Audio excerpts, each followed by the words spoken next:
여러분, 부모는 언제까지나 자식에게 희생해야 할까요? 부모의 사랑은 끝이 없지만 자식은 그 사랑을 당연하게 여기며 부모를 밀어내기도 합니다. 오늘 들려드릴 이야기는 한 어머니의 가슴 아픈 희생과 결국 깨달음을 얻고 되찾은 자신의 자리입니다. 이 이야기를 끝까지 들으신다면 부모와 자식의 관계에서 진정한 비명이 무엇인지 다시 한번 깊이 생각하게 되실 겁니다. 어느 날 잠시 외출했다 돌아온 한 어머니. 그러나 집 앞에서 아무리 비밀번호를 눌러도 문이 열리지 않았습니다. 잠시 당황한 그녀는 아들에게 전화를 걸었지만 들려온 대답은 너무나도 차가웠습니다. 엄마, 우리 이제 좀 불편해서요. 따로 사는 게 좋을 것 같아요. 자신이 피땀 흘려 일구어온 집에서 아들과 며느리에 의해 쫓겨난 이 어머니는 어떻게 해야 할까요? 자식에게 온 마음을 다 다쳤지만 돌아온 것은 차가운 배신뿐이었습니다. 그러나 이 어머니는 그대로 주저앉지 않았습니다. 그녀는 단단히 마음을 먹었고 잃어버린 자신의 자리를 되찾기로 결심합니다. 이제 그녀가 어떻게 다시 자신의 존엄과 평온을 찾았는지 함께 들어보겠습니다. 정순 어머니는 평생을 희생하며 살아왔다. 젊은 시절부터 농사일을 하며 손에 굳은 살이 다기고 허리가 굽어도 한 번도 힘들다고 말한 적이 없었다. 남편이 세상을 떠난 후로는 더욱 더 열심히 일했다. 아침 해가 떠오르기도 전에 밭으로 나가고 해가 지고서야 돌아왔다. 그렇게 땀 흘리며 살았던 이유는 단 하나, 두 자식이었다. 아들은 똑똑했고 어머니의 기대를 한몸에 받으며 자랐다. 딸도 착하고 성실했지만 결혼 후에는 다른 도시로 떠나 어머니와 자주 보지 못했다. 점순 어머니는 외로울 때마다 아들이 곁에 있다는 사실로 위안을 삼았다. 그렇게 세월이 흘렀고 아들은 사업을 시작했다. 처음에는 잘 나가는 듯 보였다. 하지만 몇 년이 지나지 않아 사업이 어려워졌고 결국 빚까지 떠안게 되었다. 어느 날 아들이 초조한 목소리로 전화를 걸어왔다. 엄마, 우리 집을 팔아야 할 것 같아. 지금 당장 갈 곳이 없는데 엄마 집에서 좀 지내면 안 될까? 그 말에 정순 어머니는 잠시 망설였다. 자신도 넉넉하지 않은 살림이었다. 하지만 아들이 사정이 어렵다는데 거절할 수 없었다. 당연하지. 내가 올 곳이 여기 말고 어디 있겠니? 어머니는 그렇게 대답했고 며칠 후 아들과 며느리 그리고 어린 손주까지 짐을 싸들고 들어왔다. 처음에는 정말 행복했다. 아침마다 손주와 함께 밥을 먹고 저녁이면 가족이 둘러앉아 이야기꽃을 피웠다. 어머니는 오랜만에 집안에 가득 찬 웃음소리에 마음이 따뜻해졌다. 하지만 그 행복은 오래가지 않았다. 어느 순간부터 아들과 며느리는 집안일을 당연하게 어머니에게 맡겼다. 엄마, 저녁은 뭐예요? 빨래 좀 해주세요. 애 좀 봐주세요. 우리 피곤해요. 어머니는 불평 없이 그들의 손발이 되어 주었다.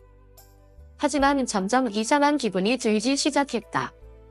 자신이 이 집의 주인인데 왜 마치 하녀처럼 살아야 하는 걸까? 어느 날 아들은 무심히 한마디를 던졌다.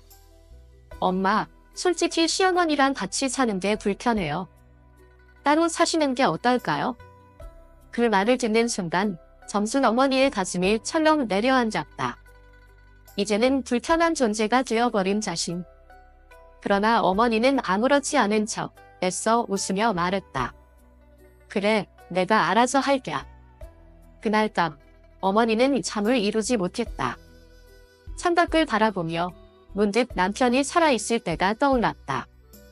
그때는 이렇게 외롭지 않았는데 처음에는 작은 일들이었다.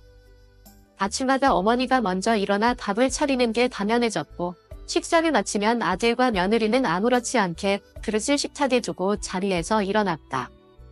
빨래도 어머니 몫이었고 바닥에 널브러진 아이들 장난감도 어머니가 치웠다. 처음엔 그저 돕는 마음으로 했다. 하지만 시간이 지나면서 그것이 하나의 규칙처럼 굳어졌다. 엄마, 나 오늘 늦게 들어와요. 애들 좀 봐주세요. 엄마, 우리 피곤해서 좀 쉴게요. 저녁은 간단히 해주세요. 하루 이틀도 아니고 매일같이 반복되는 부탁. 부탁이라고 하기엔 너무나 자연스럽게 흘러가는 나이다. 어머니는 어느 순간부터 아무 말 없이 그들의 요구를 들어주고 있었다. 아들이 힘들다는데, 며느리가 지친다는데 도와주는 것이 부모로서 당연한 일이라고 생각했다. 하지만 그런 생각도 오래가지 못했다. 손주가 올 때마다 어머니가 먼저 달려갔고 며느리는 핸드폰을 보며 아무렇지 않게 시간을 보냈다. 아들은 집에 돌아오면 피곤하다며 바로 방으로 들어갔고 거실에는 어머니와 손주만 남았다. 어떤 날은 아들과 며느리가 늦게까지 들어오지 않아 혼자 아이를 씻기고 재운 날도 있었다. 그러다 문득 깨닫게 되었다.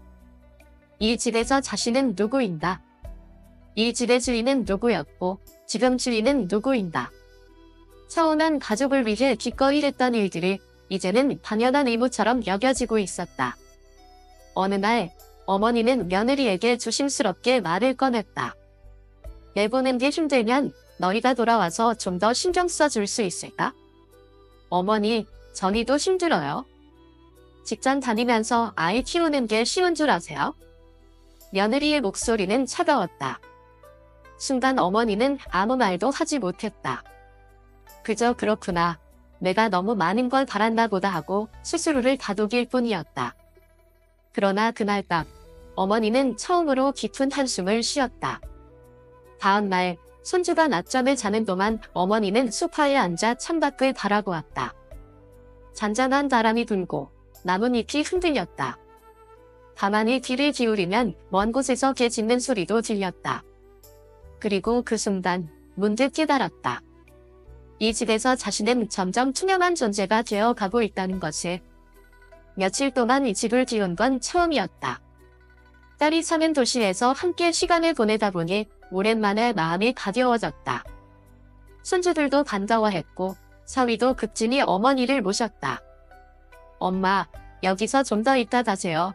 딸이 그렇게 말할 때마다 흔들렸지만 그래도 집으로 돌아가야 한다는 생각에 발길을 돌렸다.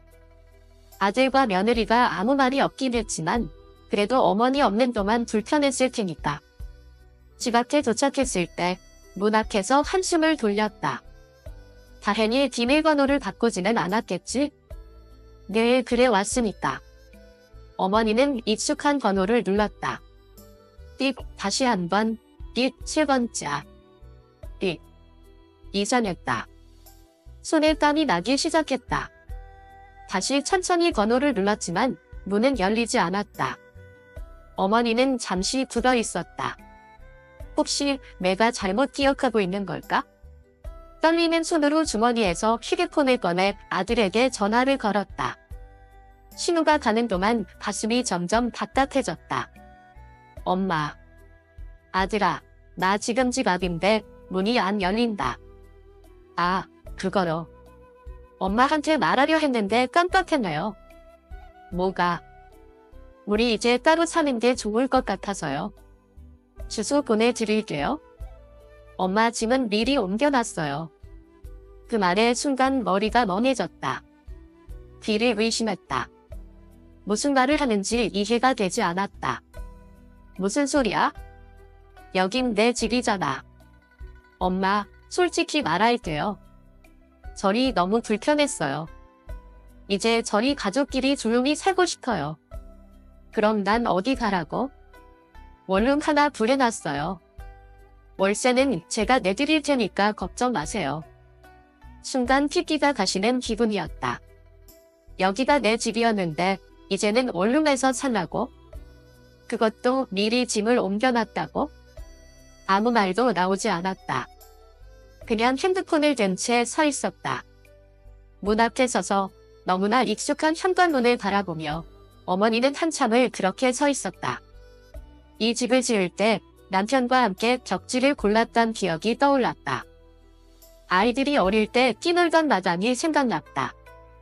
여름이면 직접 기른 수박을 썰어주던 부엌도 떠올랐다. 그런데 이제 그곳은 자신이 아니라 아들과 며느리의 것이 되어버렸다. 한참 후 다시 휴대폰을 들었다. 이번엔 딸에게 전화를 걸었다. 신호음이 길게 울리더니 다급한 목소리가 들려왔다. 엄마, 집에 잘 도착했어요? 아니, 왜요? 무슨 일인데요? 집에 못 들어가? 잠시 정적이 흘렀다. 그리고 곧이어 들려오는 딸의 저감된 목소리. 뭐라고요? 오빠가 미쳤어요. 그 순간 어머니는 참았던 숨을 내쉬었다. 마치 그제야 현실을 받아들일 수 있을 것 같았다. 딸의 집에 머무른 지 며칠이 지났다. 처음엔 그저 멍하니 창밖만 바라보았다. 감정이 가라앉지 않았고 가슴이 텅긴 것 같았다. 딸과 사위는 조심스레 말을 걸었지만 어머니는 웃기만 했다. 아무렇지 않은 척 그럴수록 딸은 더 화를 냈다. 엄마, 가만히 있을 거예요. 오빠가 어떻게 그럴 수 있어요? 됐어. 괜찮아. 뭐가 괜찮아요? 엄마, 이제라도 오빠한테 제대로 말해요. 딸은 몇 번이나 오빠에게 전화했지만 아들은 받지 않았다. 몇 번을 시도한 끝에 겨우 연결이 되자 딸의 목소리가 날카로워졌다. 오빠, 지금 엄마가 우리 집에 있어? 대체 무슨 짓이야? 누나, 왜 이렇게 화를 내? 우리도 어쩔 수 없었어. 어쩔 수 없었다고? 엄마를 집에서 내쫓아 놓고? 누나는 몰라. 장모님이 시골에 혼자 계시니까 모셔야 하잖아. 그럼 엄마는 혼자 살아도 된다는 거야? 오빠, 솔직히 말해. 장모님이 다 된 유산 때문이지? 잠시 정적이 흘렀다. 그 순간 어머니는 모든 걸 깨달았다. 왜 아들과 며느리가 갑자기 자신을 불편해하기 시작했는지, 왜 집을 비우라고 했는지, 왜 자신이 없는 사이에 열쇠를 바꾸고 짐을 내다버렸는지. 결국 분이었다. 어머니는 천천히 숨을 들이마셨다. 가슴이 서늘해졌다. 그래, 이젠 알겠다. 그날 밤 어머니는 딸에게 말했다. 나 변호사 좀 만나야겠다. 엄마, 무슨 생각이에요? 이대로 끝낼 순 없잖니. 딸은 놀란 눈으로 어머니를 바라보았다. 그동안 참고만 살던 엄마가 이렇게 단단한 목소리로 말하는 게 낯설었다. 하지만 곧 고개를 끄덕였다. 좋아요. 엄마가 원하는 대로 해요. 내가 도와줄게요. 그렇게 어머니는 다음날 변호사를 찾아갔다. 사무실 문을 열고 들어가면서 어머니는 조용히 마음을 다잡았다. 이제 더는 물러서지 않겠다고. 변호사 사무실에서 나오면서 어머니는 하늘을 올려다보았다. 구름이 천천히 흐르고 있었다. 마음이 차분해졌다. 이제 모든 준비는 끝났다. 법적으로도 마음속으로도. 며칠 뒤 어머니는 아들에게 연락했다. 평소처럼 조용한 목소리로. 아들아, 우리 이야기 좀 하자. 엄마, 무슨 일이에요? 집에서 보자. 집에서요. 아들은 방황한 듯했지만 결국 만남을 승낙했다. 집으로 가는 길, 어머니는 익숙한 골목을 걸었다. 이 길을 걸을 때마다 내 가족을 생각했다. 잠을 보고 돌아오는 길이면 오늘 저녁엔 뭘 해줄까 고민했고, 먼 길을 다녀올 때면 빨리 집에 가고 싶다는 생각뿐이었다. 그런데 오늘은 달랐다. 오늘은 돌아가는 길이 아니었다. 문 앞에 도착했을 때 아들이 나와 있었다. 마당에는 며느리도 나와 있었다. 어머니는 천천히 그들을 바라보았다. 그리고 조용히 입을 열었다. 너희가 나가야겠다. 아들은 눈을 깜빡이며 어머니를 바라보았다. 엄마, 무슨 소리예요? 이제 이 집은 내 것이 아니다. 내 누나에게 넘겼다. 그러니까 너희가 나가야 한다. 순간 며느리의 얼굴이 하얗게 질렸다. 어머니, 그게 무슨 말씀이세요? 말 그대로다. 아들은 말문이 막힌 듯 했다. 방황한 기색이 역력했다. 엄마, 장난치지 마요. 이 집은 나중에 내가 상속받기로 했잖아요. 내가 그렇게 생각했겠지? 하지만 이제 아니다. 나는 줄 사람이 따로 있다. 그 순간 아들의 얼굴이 일그러졌다. 엄마, 어떻게 이럴 수가 있어요? 그 말, 내가 할까? 어머니는 한 발 앞으로 다가섰다. 내가 잠깐 집을 비운 사이 내가 한 짓을 생각해봐라. 나를 쫓아내고, 문을 바꾸고, 내 짐을 밖으로 내던지고. 그때는 아무렇지도 않았겠지? 그런데 이제 와서 왜 놀라는 거냐? 아들은 아무 말도 하지 못했다. 며느리는 불안한 표정으로 아들의 옷자락을 붙잡았다. 여보, 어쩌지? 어머니는 천천히 숨을 내쉬었다. 너희가 원하는 대로 하지 마. 너희만의 공간에서 조용히 살아라. 다만 그곳은 이 집이 아닐 거다. 그렇게 어머니는 등을 돌렸다. 마당을 가로질러 문을 나섰다. 뒤에서 아들의 목소리가 들려왔지만 한 번도 돌아보지 않았다. 그날 이후 어머니는 딸과 함께 살았다. 더 이상 손주를 돌봐야 한다는 부담도 없었고 누군가를 위해 희생해야 한다는 의무감도 없었다. 아들과 며느리는 몇 번이고 연락을 했지만 어머니는 받지 않았다. 어느 날 딸이 물었다. 엄마, 후회 안 해요? 어머니는 미소를 지으며 대답했다. 이제야 내 삶을 찾은 것 같구나. 하늘은 여전히 맑았고 바람은 부드러웠다. 어머니는 깊이 숨을 들이마셨다. 그리고 오래도록 잊고 있던 자유를 느꼈다. 여러분, 이 이야기가 마음에 와닿으셨나요? 부모의 사랑은 끝이 없지만 그 사랑이 당연하게 여겨질 때 아픔이 시작됩니다. 오늘 이야기를 통해 가족의 의미와 진정한 관계에 대해 다시 한번 생각해보는 계기가 되었길 바랍니다. 혹시 비슷한 경험이 있으신가요? 여러분의 생각을 댓글로 남겨주세요. 또한 이 영상이 의미 있었다면 좋아요를 눌러주시고 앞으로도 더 많은 감동적인 이야기를 함께하고 싶다면 구독과 알림 설정도 잊지 마세요. 여러분의 작은 응원이 더 많은 이야기를 전하는 힘이 됩니다. 함께 나누고 함께 성장하는 따뜻한 공간이 되길 바라며 다음 영상에서 다시 찾아뵙겠습니다. 감사합니다.